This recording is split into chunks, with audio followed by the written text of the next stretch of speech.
Andy and Paul, Orchestral Manoeuvres in the Dark, how are you? We're very good. Nice to be back. I was going to say thank you so much for inviting us, but then listening to your bacon episode, I thought they really are desperate for anything on the show. That's why we're here. Come on, let's get this out of the way. Have you never split a packet of bacon and frozen it individually? How did you used to freeze? I didn't know, you see, that you didn't have to freeze bacon. It keeps forever, apparently. Are we really going to... You've lived Is our remastered album that bad that you want to talk about the luxurious life of the pop star for too long. You have bacon butlers who come down. Bacon butlers, yes. Should we be talking about Francis Bacon, maybe?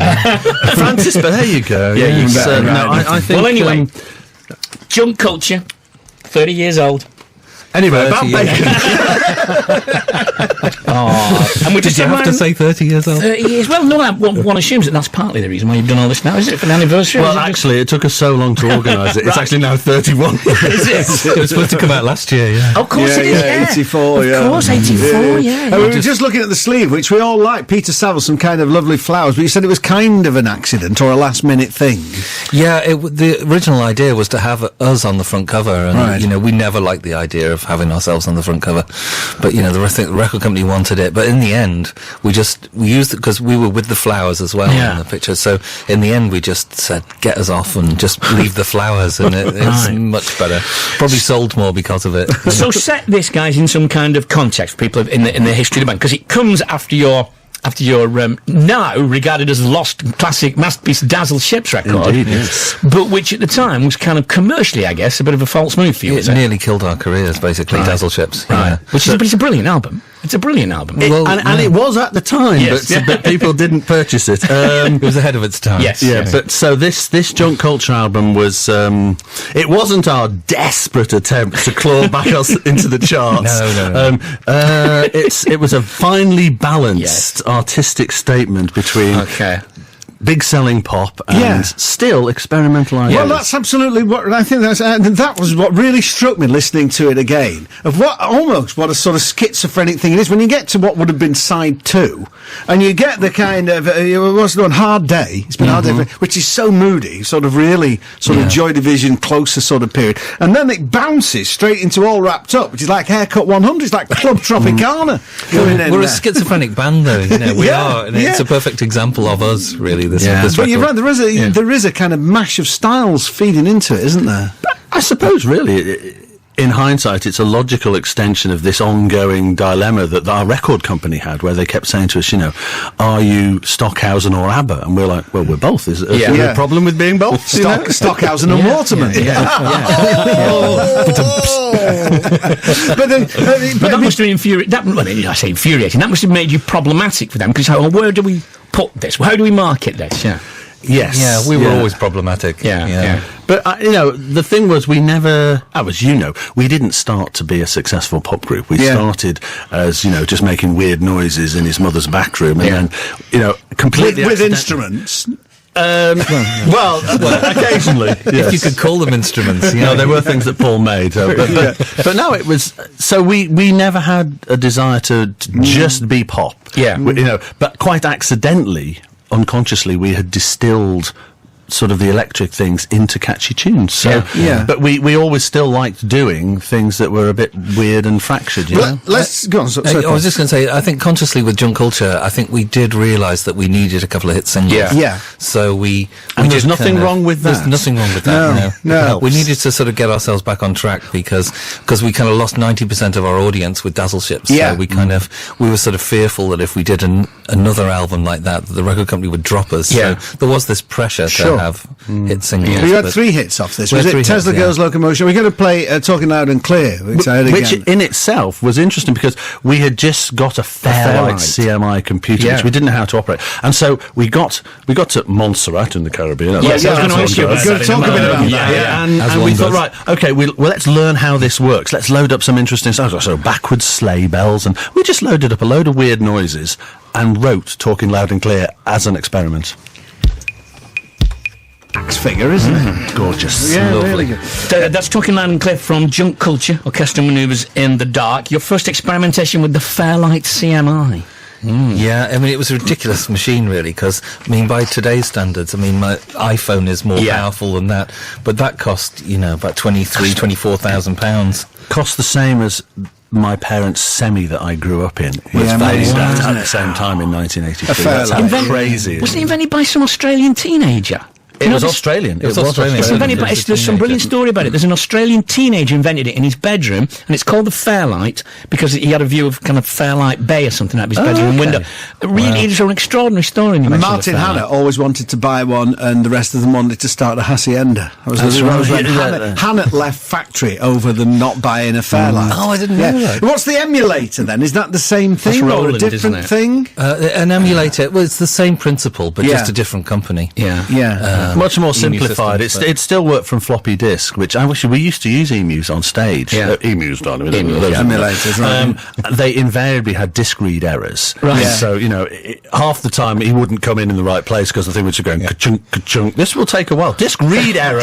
We've started the song, Paul. Don't give us a disk read error. A whole load of backups on stage because, that one doesn't work. That one doesn't work. Right, yeah. Was the title Junk Culture in a sense, about that balance of trying to be experimental and have hit singles? Was Junk Culture kind of about the disposability of pop in a way? Yes, there's a certain sort of irony to it because we didn't want people to junk it, but we were fully aware that I think it was the first 4 albums were us trying to change the world in our sort of beautiful, naive, youthful way. And then we had this crashing commercial disaster with Dazzle ships. And I think we just thought, what do we do now? Actually, maybe music doesn't change the world, but we still love it. It still moves us. How do we, compute? Doesn't compute? Reboot. So it was us really just thinking about. It is powerful. It is emotional. It is, and it can do important things, but it doesn't deal hammer blows. It's more of a mirror than a real force for dramatically changing the world. So. Yeah, that was exactly what it was about. And you also decided you need a bit of a change of scene, so you go off to Montserrat. Yeah, well, we thought we did our first 4 albums.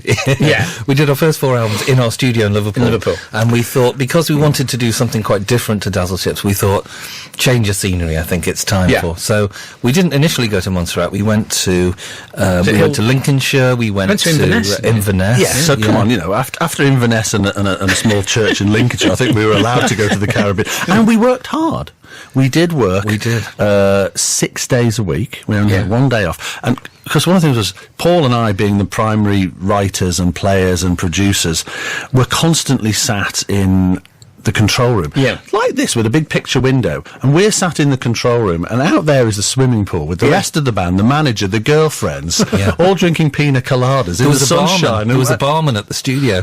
This was their studio. Yeah, they had their own barman. It's George Martin's place. Yeah. In fact, we stayed in George Martin's house there, and he let us use his yacht as well, which was great.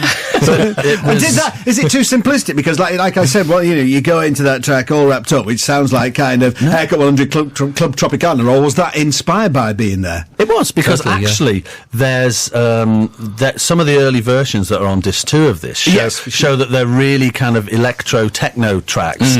And when we actually got to Montserrat, we did get infused by the Caribbean. I mean, also, whilst we were there, the greatest record ever released, Soca Savage by the Mighty Arrow with Hot Hot Hot came out. So All Wrapped Up is a Soca version of a track that we've been working on. We should say that if you want to hear there's lots of rarities, outtakes, original demo versions and such like on the bonus tracks, because this is a double CD. That's right. So what do? You go back and dig through the archive? Well, amazingly, Universal, who took over all the Virgin catalogue, they kept a really good archive. So we just asked, are there any other multi-tracks around that period? And they listed them all, and there was some songs on these multi-tracks we didn't even remember the names of or anything. But because they were old tapes, too many pina coladas in Montserrat. I was going to say that would be when you were drinking out of a hollowed out pineapple, wouldn't it? I wasn't going to say it, but might have had an influence on it. But what happens is, with these old tapes from a particular period, you can't just play them, so you have to cook them before you bake them. Yeah. So we got some baked and we listened to them and we went, wow, there's some great stuff on here. There's some tracks, and there's one track me singing on, which I didn't even remember recording. Right. Never mind. Why do you have to? Why do you have to bake? Why do you have to bake the tape? Once upon a time, the glue that they used to stick the ferric oxide that you magnetise onto the plastic tape was made from whale product. Right. And they decided, rightly, that they should try and replace that. So they started using, manufactured chemical glue. Yeah. Right.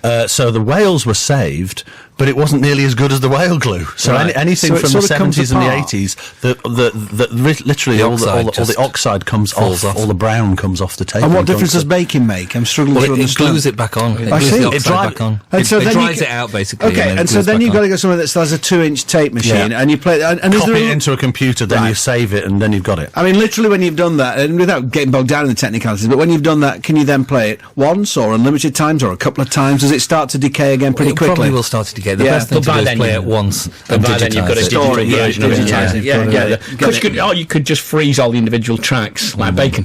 That's another thing you could do.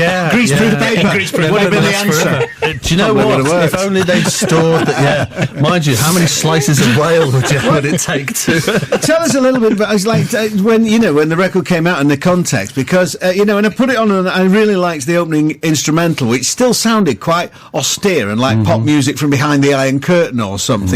But it was still an era of Cold War paranoia and Margaret Thatcher's government, and the miners' strike was beginning and everything. So it sort of, that music does drop into that world as it was then, doesn't it? I think. Yeah, I mean it does. I mean the title track "Junk Culture" is essentially instrumental. There's a few bits of it actually done on an emulator. Right. And for those who are fans of the film Blade Runner, right, the scene where Harrison Ford goes into the bar looking for the Snake Girl, the Vangelis soundtrack uses the same presets. The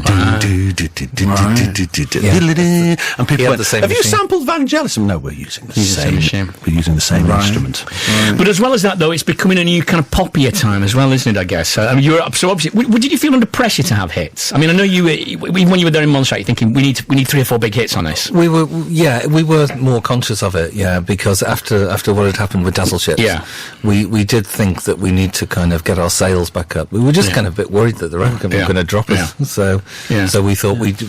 Because we were old by then. We were 24 years old. And we were thinking, what are we going to do? We've got no future. All we know how to do is write songs. So I want to address something here, because I know people who are listening to this, there have been some issues with slight variations on the songs. Now, on the CD2, there's a track missing, and you can get a replacement from the record company. There was a screw-up at the mastering. It's wrong. But... unbelievably, Paul mastered it from the original multi-track, and he was listening to the sound, and he didn't realise that there's like a section missing from one of the songs, and the t-t-t-t-tes. And we're like, well, how is this the original master? So the purists are up in arms on the internet. I will apologise now that, we've dropped the t-t-t out of tes by accident.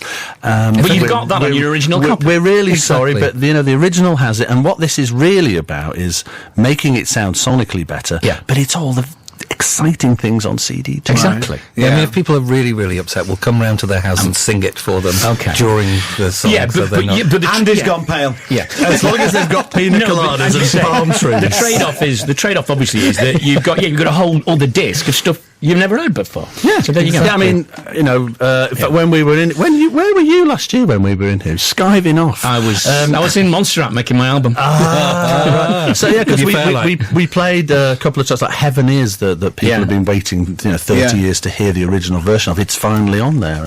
So it's been really good fun to dig back through the archives. Well, look, are you out and about in the summer? You're doing some festivals and things. Okay, we look forward to seeing you. We're doing all the Rewind festivals. All right, okay, great stuff. All right then. And we'll also, I didn't realise until now that No, the sample of No on Tessa Girls was your wife Maureen of the time. Yes. What was she saying no to? Anyway, we're going to play. That's a story for off the air. Okay, all right. We're going to play Apollo, which you wanted to particularly to revisit, Andy, I think. Yeah, because this actually was written after we'd been in Montserrat. We carried on. We went to Belgium. We went to Holland, and this was written about being in Montserrat. Right. Okay. And it features me playing guitar. Wow. So don't fall off your chairs. Right. Okay. Wonderful stuff. Junk Culture Deluxe Edition. Is it out now? It is. It's out now. It is. Nice in the chart, amazingly. Yeah, absolutely. Great to see you as ever. Thank you very much. Cheers.